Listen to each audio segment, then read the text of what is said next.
अस्सलाम वालेकुम वरहमतुल्लाहि वबरकातुहू। हसीन जन्नत चैनल में आपको खुश आमदीद कहती हूँ। हिंदुओं को काफिर क्यों कहा जाता है?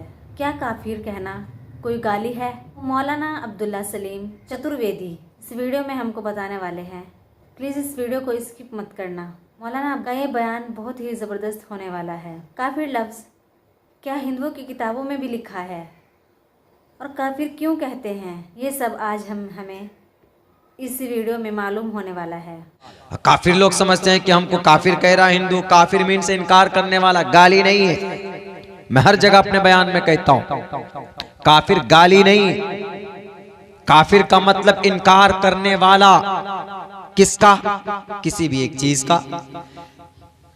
उम्मन हिंदुओं को काफिर इसलिए कहा जाता चूंकि वो किसका इनकार करते? नमाज का इनकार करते, ज़कात का इनकार करते, रोजे का इनकार करते, हज का इनकार करते।